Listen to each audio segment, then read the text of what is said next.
¿Cómo cerraron los mercados y las principales noticias destacadas para este cierre de semana aquí en Economía? Está con nosotros Jorge Hurtado para conocer los detalles. Vamos a hablar entonces, Jorge, de la economía en Estados Unidos y hablaremos de la situación del empleo. ¿Qué sucede allí? Vamos a dedicar, de hecho, toda la crónica a este tema tan importante. Hay buenas y hay malas noticias. Buenas porque el índice de desempleo se ubicó en abril en Estados Unidos en el 3,6% de la fuerza laboral, el más bajo desde la pandemia.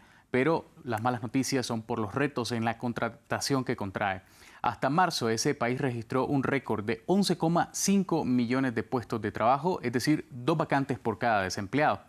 Pero el empleo en el sector del ocio y la hostelería ha descendido un 1,5 millones, o sea, un 8,7% desde febrero de 2020, según la Oficina de Estadísticas Laborales. Para entender las causas de este extraño desequilibrio del mercado laboral en Estados Unidos, conversamos antes con Alberto Bernal León, el director de Estrategia Global de XP Investment. Se debe especialmente al hecho de que después de la caída tan brutal que se vio durante la pandemia, la economía de Estados Unidos y la verdad se dicha casi todos los países alrededor del mundo tuvieron una reactivación económica muchísimo más significativa comparado con las expectativas. Y esto también pues también confluyó con el hecho de que el gobierno de Estados Unidos tomó decisiones de expansión del gasto público muy fuertes para tratar de ayudarle a las personas que habían perdido su empleo, y el Banco Central de Estados Unidos también tomó decisiones de incrementar los niveles de liquidez y bajar las tasas de interés de una forma muy importante. Eso por el lado de incrementar la actividad económica. Y también hubo un fenómeno bastante interesante, que es que todavía hay muchas personas que siguen por fuera de la fuerza laboral en Estados Unidos. Más o menos unos 3 millones de personas todavía no se han devuelto a la fuerza laboral. Jorge, pero quienes más padecen de este desequilibrio son las pequeñas empresas allí en Estados Unidos. ¿Qué es lo que pasa? Santiago, y es que contratar y retener a los empleados sigue siendo el principal reto para las pequeñas empresas, según una encuesta de Goldman Sachs. Los datos revelan que el 90% de las empresas que contratan tienen dificultades para reclutar candidatos cualificados para los puestos vacantes. Y ahora compiten con las grandes compañías para ofrecer mejores salarios. 42% de los pequeños negocios afirman que han perdido empleados porque las empresas más grandes ofrecen mejores salarios. Pero esos mejores salarios también son un peligro para la inflación más alta en 4 décadas que vive ese país. Esto dijo nuestro invitado al respecto.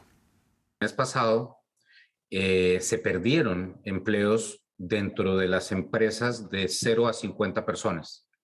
Y esto va exactamente por el lado de lo que tú estás hablando, que pues las empresas más grandes tienen más capacidad financiera y entonces logran convencer a los empleados que se vayan a trabajar en esas empresas más grandes y dejan en una situación bastante difícil a los pequeños negocios. Entonces, pues digamos, esto es muy buena noticia para las personas que dependen de su salario y es complicado para los dueños de negocios.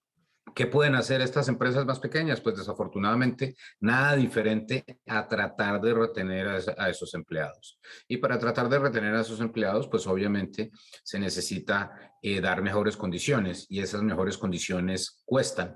Entonces se le incrementan los costos de funcionamiento a las pequeñas empresas y esto es uno de los temas que pues obviamente generan preocupación desde el punto de vista de los dueños de esas empresas. Jorge, teniendo claro ya este panorama, entonces, ¿cuáles pueden ser las soluciones a esta situación? Por ejemplo, algunas empresas han recurrido a la tecnología, como sustituir a un cajero humano por una máquina. Otros ofrecen ahora mejores salarios, incentivos y hasta becas para llenar las vacantes. Según nuestro invitado, los mayores ganadores por ahora en esta situación son los trabajadores. Claro, yo pienso que esto es una gran noticia para los trabajadores de Estados Unidos. Hay que decirlo, los últimos 25 o 30 años han sido muy buenos años para las empresas y para los dueños de las empresas y no tanto para los trabajadores. Y yo creo que desde el inicio de la pandemia se ha visto una reversa de eso y los mayores beneficiados en este momento de lo que ha pasado post-COVID es definitivamente la clase trabajadora, ¿no? Entonces, pues enhorabuena, es una gran noticia para los trabajadores de Estados Unidos que estén viendo un incremento en su ingreso y pues lo importante acá es mantener esas políticas pro mercado, pro negocios, pro empleo para que se pueda mantener muchísimo más tiempo la economía de Estados Unidos en lo que yo considero es el máximo nivel de empleo posible, que es el que se está viendo en este momento, porque no hay peor tragedia que el desempleo. Muchas gracias, Jorge, por esta actualización del mundo económico. No se vaya muy lejos, ustedes tampoco televidentes, porque ya estamos listos para COVID-19, la semana en América.